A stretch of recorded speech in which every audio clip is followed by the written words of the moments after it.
Comissão de Ética da Assembleia se reuniu para deliberar sobre o pedido de abertura de investigação ético-disciplinar da conduta do ex-presidente da Casa, deputado Ricardo Nicolau. Comissão Especial da Câmara Federal debate na Assembleia sobre a PEC que prorroga a Zona Franca de Manaus. E na edição do Bom Dia de hoje, você também vai ver: deputados criticam em plenário a atuação da Agência Nacional de Aviação Civil, ANAC. E ainda, deputados aprovam 13 projetos de lei. Entre eles, o que dispõe sobre a contratação de pessoas com mais de 35 anos por empresas do Estado, de autoria do deputado Abdala Frache. Começa agora o programa Bom Dia desta sexta-feira, 30 de agosto de 2013.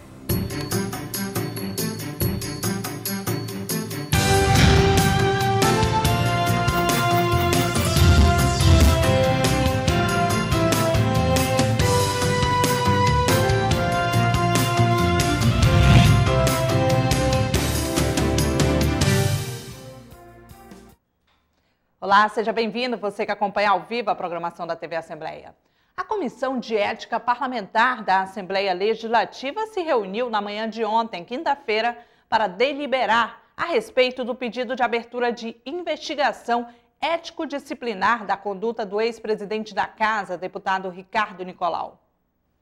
O parlamentar é acusado de ser responsável por irregularidades na construção do edifício garagem da Aleam.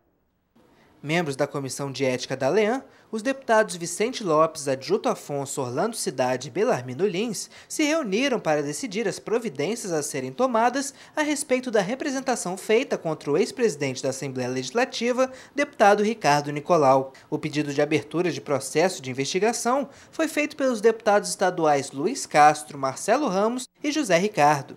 Os membros da oposição pedem que sejam apuradas as denúncias de irregularidades na construção do edifício garagem da casa. Após 2h30 de reunião, os membros da comissão concordaram de forma unânime que o pedido de investigação disciplinar deva ser enviado à Corregedoria da Casa, para que um processo de apuração possa ser instaurado. Segundo o presidente da Comissão de Ética, deputado Vicente Lopes, o órgão tem função apenas de analisar condutas que já tenham sido apuradas, o que não é o caso. Quaisquer representações relacionadas ao decoro parlamentar, uma vez consideradas aptas em despacho do presidente da Assembleia Legislativa, e os processos relacionados às hipóteses de perda de mandato previstas nos incisos 4 e 5 do artigo 55 da Constituição Federal, serão remetidos ao ouvidor corregedor para análise e adoção dos procedimentos previstos no presente ato. A decisão tomada pelos membros da Comissão de Ética será encaminhada ao ouvidor corregedor da Casa, que é o próprio deputado Ricardo Nicolau. O presidente da Assembleia Legislativa, deputado Josué Neto, se manifestou sobre o tema e acredita que Ricardo Nicolau está impedido de atuar. Vamos tomar o cuidado para permanecer trabalhando dentro da legalidade, dentro do que prevê o regimento. Deve existir algum requisito, né? algum artigo que fala sobre esta questão da suspeição de, no caso, o próprio corregedor ser o envolvido. Então nós vamos ter cuidado e temos aí o prazo de 5 dias úteis, algo que deverá acontecer a partir do próximo dia 10 de setembro, 10, 11, 12, quando começar a semana após o feriado da Pátria. Após a conclusão dos trabalhos de investigação da Corregedoria, o relatório será enviado à mesa diretora, que decidirá sobre o envio dos resultados para a Comissão de Ética, que poderá se manifestar. A Assembleia Legislativa sediou ontem, quinta-feira, um seminário da Comissão Especial da Câmara Federal, que discute a PEC que prorroga a Zona Franca de Manaus. Para o presidente da Aleam, deputado Josué Neto, o momento foi histórico, pois reuniu 7 deputados federais da bancada amazonense para tratar do futuro econômico do Estado. O repórter Adriano Castro acompanhou as discussões.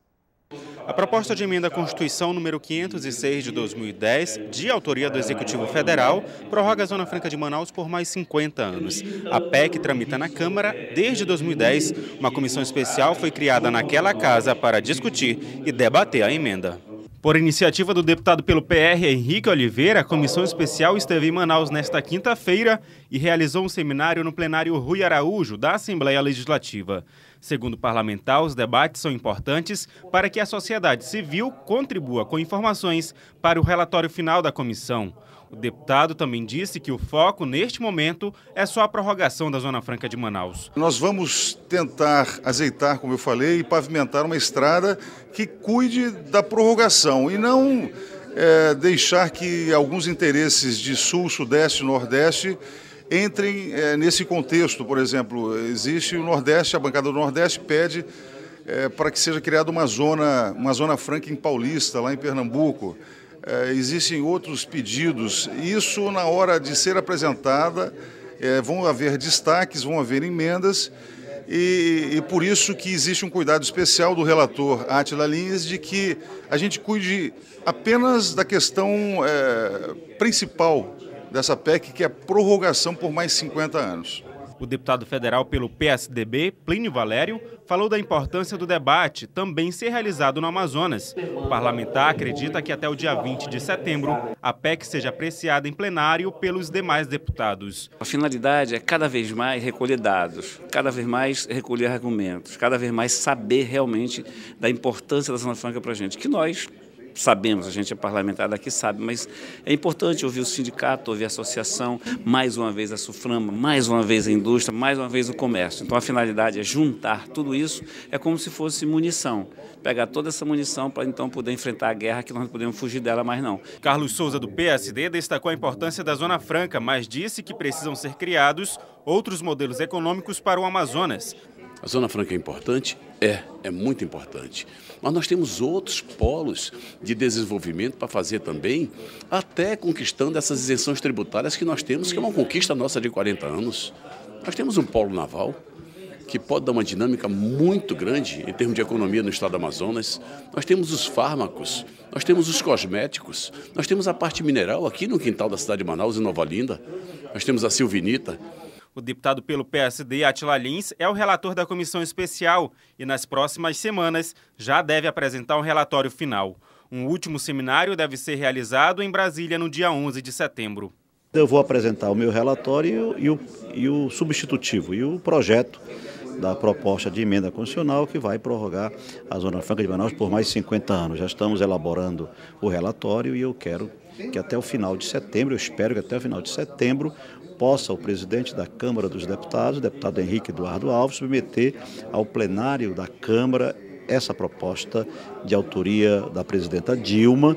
O superintendente da SUFRAMA, Tomás Nogueira, já esteve presente em outros seminários realizados em estados do Norte. Nós já tivemos a oportunidade de acompanhar a comissão, não apenas em Brasília, mas em Rondônia, em Roraima e aqui agora na área direta, na cidade de Manaus, no estado do Amazonas. Então, o que nós temos de discutir com a sociedade local? Não apenas a validade do modelo, mas o direcionamento agora futuro. Então, essa é a importância de compartilhar essa discussão. O presidente da Assembleia Legislativa do Amazonas, deputado pelo PSD Josué Neto, presidiu a abertura dos trabalhos. O parlamentar destacou a participação da ALEAN nos debates em busca da prorrogação da Zona Franca. Eu estou aqui há 7 anos e, pelo que eu conheço da história da Assembleia Legislativa, nós nunca tivemos a presença de 5 deputados federais em reunião nesta casa. É um momento importante, é um momento que a gente vê a união da nossa bancada federal para que a Zona Franca de Manaus seja prorrogada. E nós também estamos participando dessa reunião com muita alegria em poder entender o que se passa naquela Casa Legislativa, ou seja, na Câmara Federal. O governador do estado em exercício, José Melo, também participou das discussões. A Zona Franca de Manaus é o modelo mais vitorioso do Brasil. É o único modelo, ao longo de toda a história do Brasil, que consegue aliar ao mesmo tempo substituição de importação, geração de emprego, não só no local onde ela está instalada, mas também geração de emprego no Brasil todo, que hoje as indústrias de componentes estão espalhadas no Brasil todo, e como houve a verticalização das nossas indústrias aqui, grande parte desses componentes são adquiridos lá fora. É um modelo maduro, um modelo que consegue resistir às tempestades que acontecem da economia do mundo e da economia aqui do Brasil. Portanto, esse modelo ele precisa ser tratado, portanto, no formato que ele tem hoje, da importância que ele tem hoje. A prorrogação ela é imperiosa para poder dar aos empresários a garantia de que seus investimentos têm durabilidade. Depois de ser apreciada na Câmara, a PEC segue para ser analisada pelos senadores.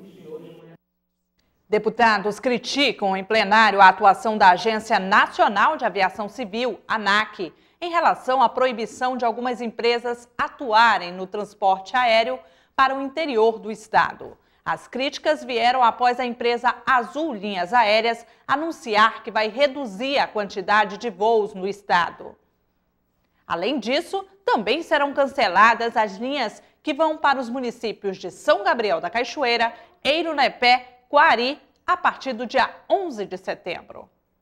O tráfego para o interior do estado, que já era difícil, deve ficar ainda mais complicado a partir do dia 11 de setembro. É que a empresa Azul Linhas Aéreas deverá cancelar os voos para os municípios de Eirunepé e São Gabriel da Cachoeira. A justificativa da empresa é a falta de infraestrutura aeroportuária da Agência Nacional de Aviação Civil. Já o voo para Quari deverá ser cancelado por conta de uma decisão judicial a partir do dia 1º de setembro. O fato foi citado na tribuna legislativa. Diversos parlamentares criticaram a atuação da empresa, já que ela recebe incentivos fiscais para atuar no interior do estado, como, por exemplo, a redução do ICMS de 25% para 7%. Trocam esses recursos que pagariam pelo aumento de cidades em que pousavam e pela intensidade de voos, pelo menos 2 vezes na semana, voos para determinados municípios. O que vem acontecendo nos últimos meses é que a empresa que se beneficia dessa isenção, que é a empresa hoje Azul, mas que antes chamava-se Trip, começou a reduzir de forma injustificada a quantidade de pousos e a quantidade de municípios, ou seja, deixaram de pousar em municípios como, por exemplo, Fonte Boa, eles não pousam mais lá. E em outros municípios que ainda continuam pousando, que faziam 4, 5 vezes por semana, diminuíram para 2. Então, diminuíram municípios e intensidade de voos nos municípios que permaneceram. Isto é, no mínimo, constrangedor e causa prejuízo de toda sorte. A Agência Nacional de Aviação Civil também foi duramente criticada. De acordo com o líder da maioria na casa, deputado Chico Preto, a ANAC tem atuado para beneficiar uma única empresa, prejudicando assim o mercado como um todo. Eu chego a dizer que a ANAC é quase sócia da Azul. Além de conivente, é quase sócia, porque não tem como explicar uma questão. Existem empresas no Amazonas e na região que apresentaram projetos para pousar em aeroportos que a empresa Azul pousa. E essas empresas receberam um não da ANAC pela seguinte argumentação: não dá para pousar ali, que ali é inseguro. Mas se é inseguro para uma outra empresa, não é inseguro para a Azul, que pousa ali? Então, isso me parece que é uma defesa de mercado. Mas, veja, praticado pela empresa que tem que regular o mercado e que, em documento público, diz que é importante a competição e que defende quanto mais empresas pousarem em determinado aeroporto, melhor para o consumidor. Sidney Leite também afirmou que os consumidores não podem ficar à mercê das grandes empresas aéreas e acredita que o problema está longe de ser resolvido, já que os desafios são muitos. Nós temos alguns desafios. Um desafio é que a ANAC atende a uma empresa, que é a empresa Azul, que funciona como nome de fantasia a Trip, linhas aéreas, com uma condição e distrata outras empresas, como no caso a questão da MAP, que tem aeronave, que está habilitada, que tem condições de voar no estado do Amazonas, e a ANAC diz que esses aeródromos não têm condições de funcionamento. O outro desafio que nós temos é que nós temos muitos aeródromos, muitos aeroportos que precisam de infraestrutura, precisam ser cercados, precisam de terminal de passageiro. Precisamos aumentar o número de aeroportos com sinalização e balizamento noturno. Nós precisamos melhorar a segurança nesses aeroportos. Precisamos ter uma maior capilaridade de aeroportos com estrutura de abastecimento de combustível.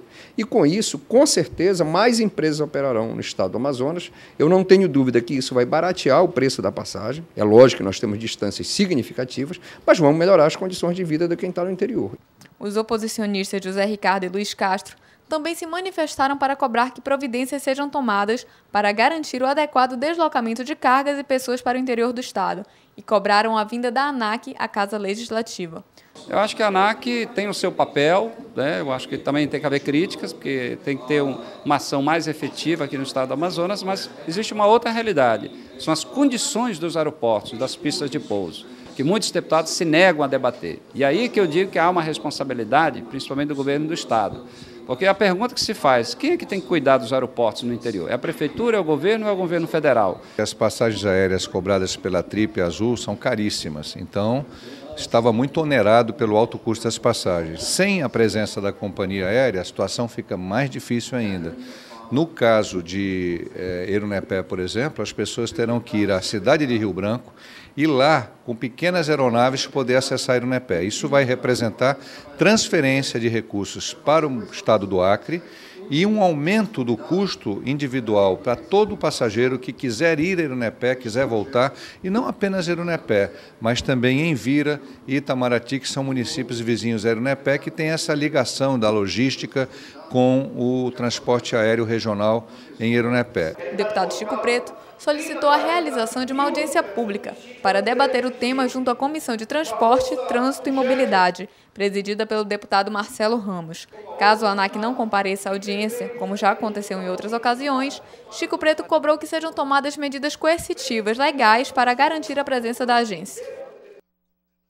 Vamos agora ver a previsão do tempo para hoje.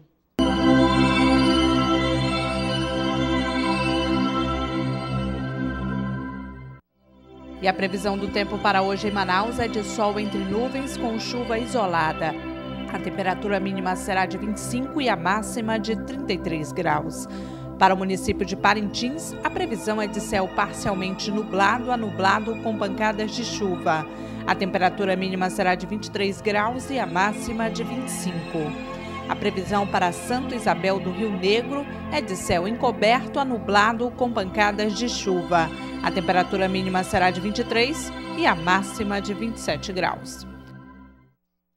Veja a seguir, parlamentares do Amazonas acreditam que a decisão da Câmara dos Deputados em manter o mandato do deputado Natan Donadon mancha a reputação dos políticos no país. Não saia daí, voltamos já.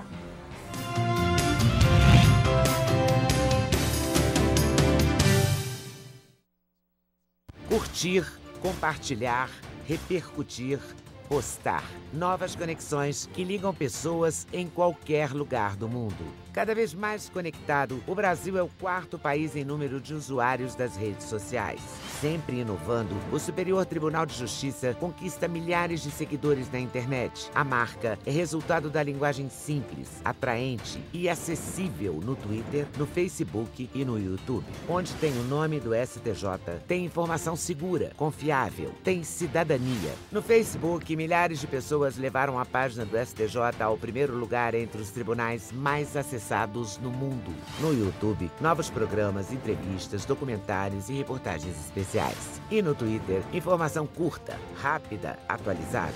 YouTube, Twitter, Facebook, o Superior Tribunal de Justiça acredita nas redes sociais e leva a cidadania até você. Superior Tribunal de Justiça, o Tribunal da Cidadania. Em casa, no carro ou no trabalho, você também pode acompanhar as atividades da Assembleia Legislativa através da Rádio Ali. Sintonize na FM 106,9 e não deixe de saber sobre projetos de lei, agendas e outros assuntos da Casa Legislativa Amazonense. Assembleia Legislativa do Amazonas, cuidando da nossa gente. Estamos de volta com o programa Bom Dia. Em Brasília, a Câmara dos Deputados manteve na noite da última quarta-feira o mandato do deputado Natan Donadon, que foi condenado por formação de quadrilha e peculato e está preso na penitenciária da Papuda, em Brasília, por decisão do Supremo Tribunal Federal. A manutenção do mandato do atual presidiário foi lamentada entre os deputados da Assembleia Legislativa do Amazonas, que acreditam que a decisão mancha a reputação de todos os parlamentares do país perante a opinião popular. Numa sessão que foi esticada para tentar recolher o maior número de votos, faltaram 24 para cassar o mandato do deputado. Foram 233 a favor da cassação, 131 contra e 41 abstenções. Eram necessários no mínimo 257 votos. O deputado Natan Donadon é condenado por desvios de R$ 8.400.000 da Assembleia Legislativa de Rondônia. Apesar da vitória na votação, Donadon não poderá exercer o mandato. O presidente da Câmara, Henrique Eduardo Alves, mandou convocar o suplente em caráter de substituição enquanto durar o impedimento do titular, alegando que, por estar preso, Donadon não poderá cumprir as funções de parlamentar. Na Assembleia Legislativa do Amazonas, os deputados lamentaram a decisão do Congresso Nacional em manter o cargo eletivo. É uma lástima uma decisão dessa lá da Câmara dos Deputados. Proteger uma pessoa que já foi condenada, já está cumprindo pena, comprovado, já na última instância, no Supremo, que desviando dinheiro público. Esse é um mau exemplo, né, da Câmara dos Deputados em relação à política. Assim as pessoas vão ter um sentimento de impunidade, não vão mais acreditar na política e nos políticos. Eu sei que isso é resultado de uma votação, então teve uma quantidade de deputados que, protegidos pelo voto secreto, por isso tem que acabar com o negócio de voto secreto mesmo, votaram para manter o mandato dessa pessoa aí. Outros deputados, como aqui o relato do deputado Praciano, foi muito claro, já disse, e votou pela cassação desse mandato. É o mau exemplo que a Câmara dos Deputados dá para a política brasileira. Isso enodoa toda a classe política, todos os políticos no poder, todos nós que estamos exercendo mandatos em câmaras municipais, em assembleias legislativas, e mesmo os parlamentares que lá no Congresso votaram a favor da cassação, mas foram vencidos pela maioria, todos nós acabamos julgados pela população como se todos nós conestássemos, concordássemos com o que o Congresso fez ontem. Isso é algo horroroso, demonstra que aquela imensa maioria de congressistas não está mais com a dignidade inerente a representar a sociedade. Eu espero que nas próximas eleições haja uma mudança radical, que a gente consiga mudar 90% do Congresso Nacional para ver se começa a melhorar a situação política do Brasil, porque o cancro pior de corrupção hoje está no Congresso Nacional brasileiro. Condenado a 13 anos em regime fechado, Natan Donadon ainda terá direito à ação de revisão criminal, que pode levar à redução de pena. Se ele conseguir ter a pena diminuída para menos de 8 anos, poderá cumprir a sanção em regime semiaberto e exercer o restante do mandato até o fim de 2014. Dessa forma, ele retomaria prerrogativas como salário, verba de gabinete e apartamento funcional. Lamento o que aconteceu. Lamento porque, já que o processo dele, no caso, foi transitado e julgado, com certeza já deveria ter sido cassado. A decisão do Congresso pode influenciar no caso Mensalão. A questão é vista pela Câmara como um precedente para descumprir eventual decisão do Supremo, pela perda imediata do mandato no processo do Mensalão, no qual a Corte decidiu que caberia à mesa apenas decretar a cassação. Em 1986, foi instalada em Urucu, na base de operações geólogo Pedro de Moura. A exploração de petróleo e gás natural, feita pela Petrobras no Amazonas, é a segunda maior do Brasil. Pelos 25 anos de produção na localidade, a estatal foi homenageada na Assembleia Legislativa ontem, por iniciativa do deputado Tony Medeiros. A província petrolífera de Urucu está distante 650 quilômetros de Manaus. Por dia são explorados 55 mil barris e 10 milhões de metros cúbicos de gás natural. A estatal possui 5 concessões para a produção de petróleo na Bacia dos Solimões e tem ainda o direito de pesquisar a viabilidade em outros locais nas proximidades. Foi no mês de agosto de 1986 que a exploração do petróleo teve início em Urucu. Pelos relevantes serviços prestados ao Amazonas, a Assembleia Legislativa homenageou a Petrobras. São 25 anos de produção em Coari. A sessão especial foi de autoria do deputado Tony Medeiros, do PSL. O parlamentar destacou a geração de emprego e renda. Urucu produz petróleo, nós temos inclusive já o gás de Urucu chegando a Manaus também. Foi um grande avanço, é a presença da Petrobras, são as riquezas do Brasil, trazendo dignidade, gerando milhares de empregos, e é isso que o povo, principalmente que vive no interior do estado, procura. Ao se pronunciar, o gerente executivo de exploração e produção do Norte e Nordeste da Petrobras lembrou que chegou ao Amazonas em 1988 para trabalhar em Urucu. Segundo o gerente, o escoamento do petróleo produzido era uma das principais dificuldades. Nós não podíamos brigar contra a natureza, nós tínhamos era que aprender e ajustar o nosso processo para viabilizar técnica, econômica e ambientalmente os nossos projetos. E nós começamos a escoar essa produção através do Rio Urucu, depois Rio Solimões, em barcas, aqui para a refinaria de Manaus. Continuamos a atividade exploratória, a atividade de desenvolvimento da produção, implementando novos projetos, aumentando a produção de óleo e do gás, sempre acreditando na perspectiva de crescimento da produção, e fomos aumentando, implantando novos projetos. Com o aumento da produção de óleo e do gás, nós partimos para a construção de uma nova planta, localizada na locação de um poço chamado RUC 4, e que hoje é a grande estação de processamento em Urucu, chamada Polo Arara. Até 2015, a Petrobras deve investir 3 bilhões e 400 milhões de dólares para manter e ampliar a produção no Amazonas. Hoje em dia nós estamos implantando o desenvolvimento inicial de um novo campo, Araracanga. O projeto tem flanco em implantação, deve entrar em operação no final do ano. Estamos implantando a 4ª unidade de processamento de gás natural, a 4ª UPGN, portanto, a perspectiva de aumentar a nossa produção de gás e de óleo, consequentemente. Temos a nova descoberta de Igarapé-Chibata, com a perspectiva de iniciar um teste de longa duração ainda no início agora de setembro, e um projeto definitivo um pouco mais à frente, ou seja, a implantação dos projetos continua, aquela mesma motivação, aquele mesmo empenho permanece firme em cada um de nós. O petróleo produzido em Urucu abastece toda a região norte e alguns estados da região nordeste. Durante a sessão especial, o Ministério das Comunicações e os Correios lançaram um selo especial em comemoração aos 25 anos da Petrobras em Urucu. A Assembleia aprovou 13 projetos de lei, sendo 7 oriundos de mensagem governamental que tratam da estrutura organizacional de órgãos e entidades.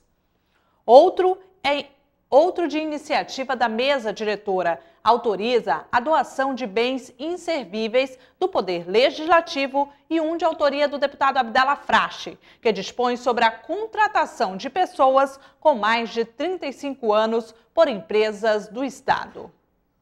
Durante a sessão plenária desta quinta-feira, o presidente da Assembleia, deputado Josué Neto, conduziu a discussão e votação de 13 projetos de lei. Dos 7 projetos vindos de mensagem governamental, 6 tratam da estrutura organizacional do quadro de funcionários de órgãos e um trata do veto do governo ao projeto de lei do deputado Wanderley Dallas, que cria o Programa Amazonense de Assistência aos Portadores de Doença Pulmonar Obstrutiva Crônica, no qual o relator foi o deputado Davi Almeida. Os projetos de iniciativa da mesa diretora tratam do acompanhamento e avaliação dos servidores efetivos admitidos no concurso de 2011 e outro que dispõe sobre a doação de bens que pertencem à Assembleia e que já não são mais utilizados.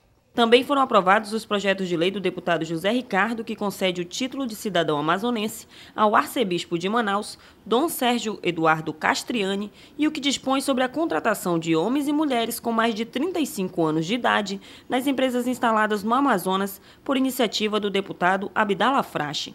O presidente da ALEAN, deputado Josué Neto, fez um balanço da votação.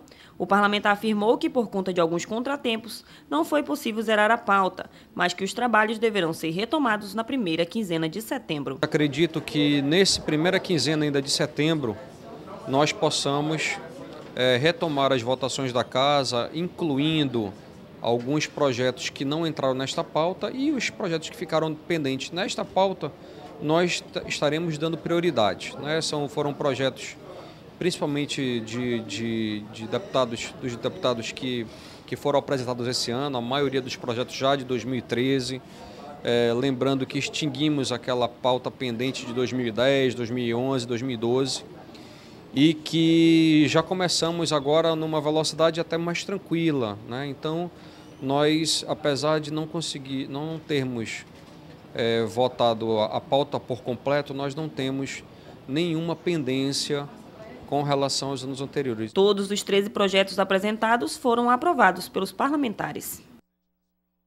O deputado Tony Medeiros, do PSL, chamou a atenção do Poder Executivo Estadual e Federal em discurso na tribuna da Assembleia Legislativa do Amazonas para diversas áreas invadidas no município de Iranduba, distante a 27 quilômetros de Manaus.